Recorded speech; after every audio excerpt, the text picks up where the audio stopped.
Detik-detik menjelang maghrib, halaman Masjid Nurul Huda mendadak hening. Seorang pendeta berusia paruh baya melangkah perlahan dari gerbang, menuntun seekor golden retriever berompi search and rescue.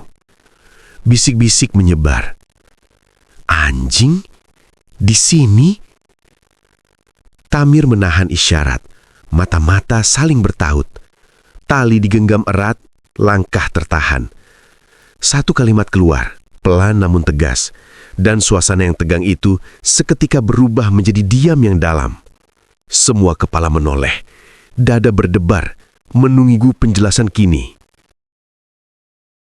Halo semuanya, selamat datang di channel Tinta Waktu. Cerita hari ini mengangkat tema kemanusiaan, toleransi, dan cara kita menjaga adab di tempat suci, tanpa bermaksud menyinggung siapapun. Kalau kamu suka narasi bernilai dan penghangat hati, dukung kami dengan menekan tombol like, subscribe, dan nyalakan lonceng agar tidak ketinggalan update terbaru. Tinggalkan komentar dan bagikan videonya supaya pesan kebaikan sampai ke lebih banyak orang. Terima kasih, dukunganmu berarti banyak bagi channel ini loh. Menjelang azan maghrib, udara di kampung Seroja terasa lembab setelah gerimis sore. Halaman Masjid Nurul Huda ramai oleh langkah para jamaah yang datang lebih awal. Beberapa anak kecil berlarian di selasar, sementara para ibu merapikan sajadah. Lantunan muratal dari pengeras suara mengalun, membuat percakapan merendah menjadi gumaman. Tepat ketika matahari merunduk dan langit berwarna jingga, sosok asing muncul di gerbang. Seorang pria berusia sekitar 50-an, rambutnya memutih di sisi, mengenakan kemeja rapi dengan kerah rohaniawan yang tampak kontras di tengah kerumunan. Tangan kanannya memegang tali seekor golden retriever besar berompi bertuliskan Search and Rescue. Langkah pria itu pelan, hati-hati, seolah mengukur setiap tatapan yang mungkin datang dari berbagai arah. Anjing itu duduk tenang di samping tuannya. Beberapa jemaah spontan menghentikan gerak. Ada yang merapatkan anaknya, ada yang menatap was-was. Suara lirih terdengar. Anjing? Di masjid? Pertanyaan sederhana yang cukup untuk menebalkan udara. Takmir masjid, Ustadz Rahman berdiri dari kursi kecil dekat rak sandal. Sorot matanya tajam, namun menenangkan. Ia mengangkat telapak tangan, memberi kode agar jamaah tetap teduh dan menjaga lisan. Di sisi lain, para pemuda yang bertugas kebersihan berhenti menyusun mukena. Mereka saling pandang. Pria itu berhenti beberapa langkah dari ambang gerbang. Golden Retriever menatap tuannya, lalu menoleh ke arah kerumunan seolah paham bahwa tempat itu suci. Suasana perlahan tertata. Langkah-langkah di selasar mengecil, waktu seperti memanjang. Orang-orang menunggu, tak tahu apakah harus menegur, mengusir, atau menyapa.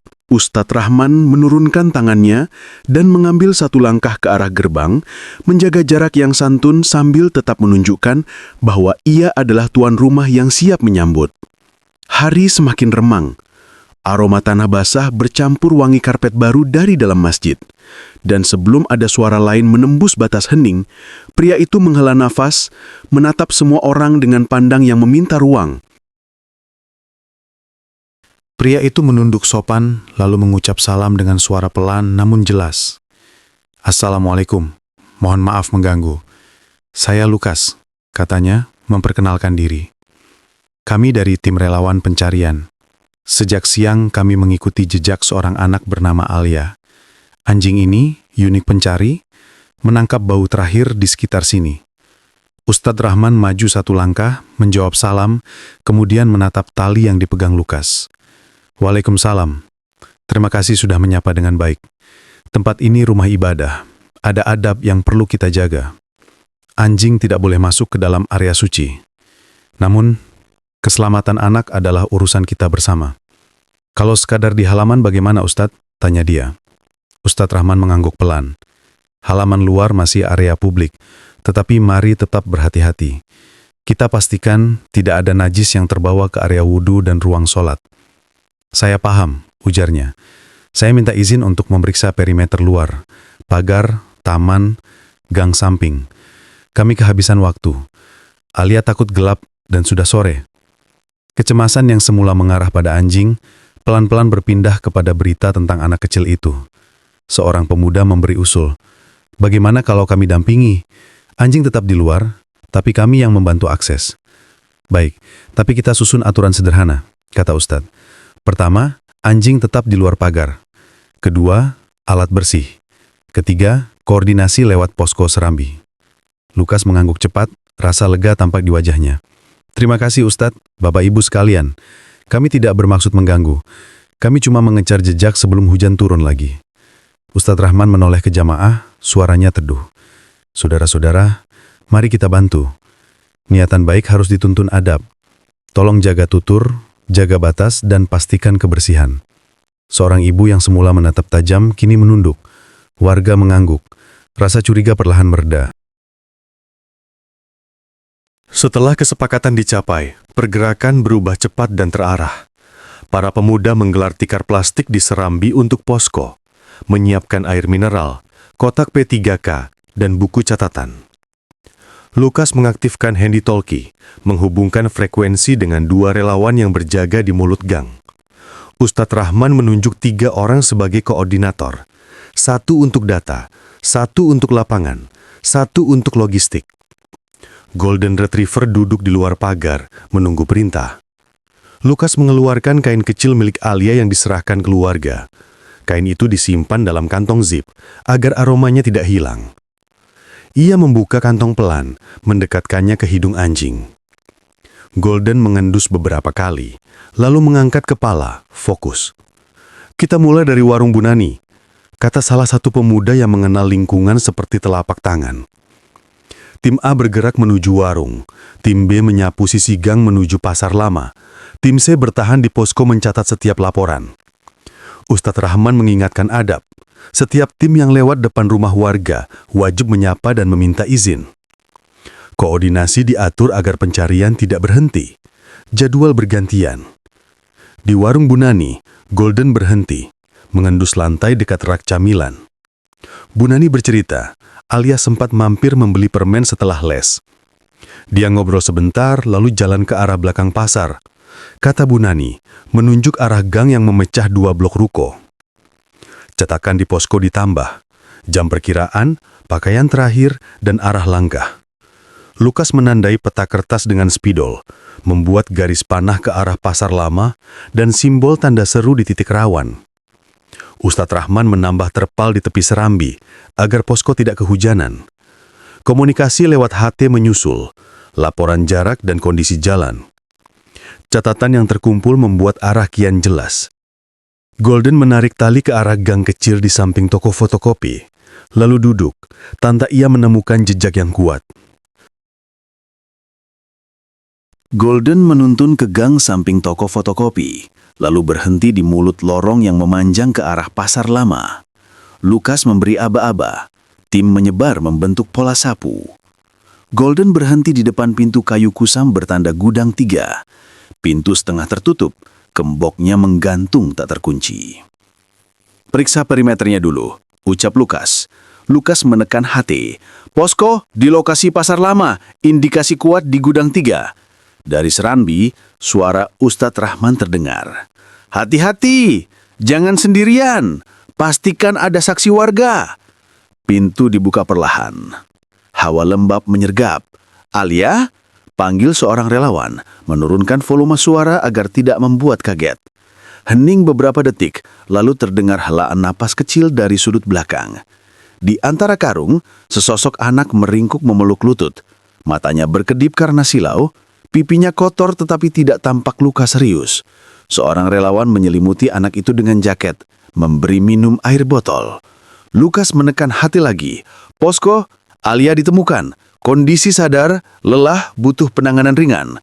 Prosedur berikutnya dijalankan. Verifikasi keluarga, lalu pengawalan menuju posko dengan rute paling terang. Setiba di posko, orang tua Alia memeluk putrinya, terisak tanpa kata. Ustadz Rahman memimpin doa singkat, memohon keselamatan dan rasa syukur. Lukas mundur beberapa langkah, memberi ruang. Di posko, petugas puskesmas memeriksa nadi dan suhu Alia, membersihkan lecet di lututnya. Orang tua memberikan keterangan singkat tentang rute pulang yang biasa ditempuh anak itu. Seusai pemeriksaan, Alia duduk tenang memegang segelas susu hangat, menatap anjing pencari dengan senyum kecil.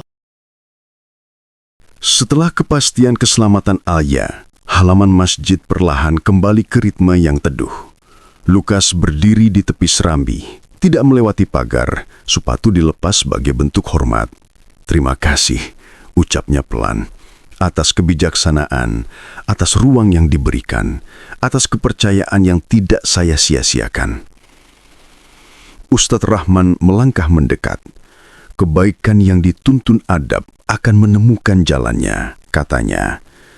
"Kita menjaga batas namun tidak menutup pintu. Hari ini, kita belajar bahwa bantuan bisa datang melalui siapa saja, selama niatnya lurus dan caranya tertib." Lukas mengusap ujung tali, menatap Golden yang berbaring tenang di luar pagar. Ustadz Rahman mengangguk. Kekhawatiran itu justru tanda hati-hati, dan kehati-hatian yang disertai hormat membuat kita bisa berjalan berdampingan. Para relawan membantu merapikan posko. Botol air dikumpulkan, catatan dirapikan, terpal digulung. Hening yang tertinggal bukan kosong, melainkan tanda saling memahami. Ustadz Rahman menoleh ke jamaah dan berpesan agar cerita ini disimpan sebagai teladan, bahwa aturan dapat berjalan serasi dengan empati. Lukas menunduk dalam. "Kami belajar banyak malam ini." Ustadz tersenyum. "Kita pun begitu." Langkah Lukas menjauh bersamaan dengan gema doa yang naik dari serambi, meninggalkan kesan bahwa kerjasama lintas iman bukan sekedar wacana, melainkan tindakan nyata. Kisah ini mengajak kita menata ulang cara menanggapi situasi yang sensitif. Ketika rasa cemas berpotensi melahirkan prasangka, adab dan empati memberi jalan keluar.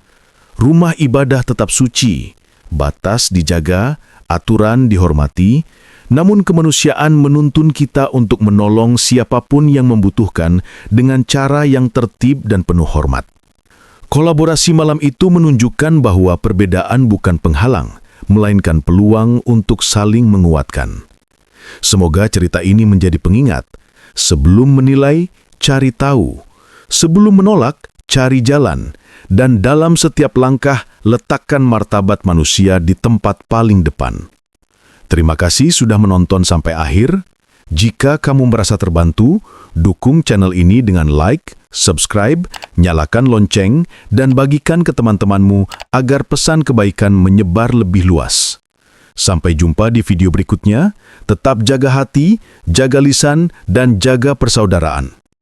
Tinggalkan komentar, pelajaran apa yang kamu dapat, dan adab apa yang paling kamu ingat malam ini.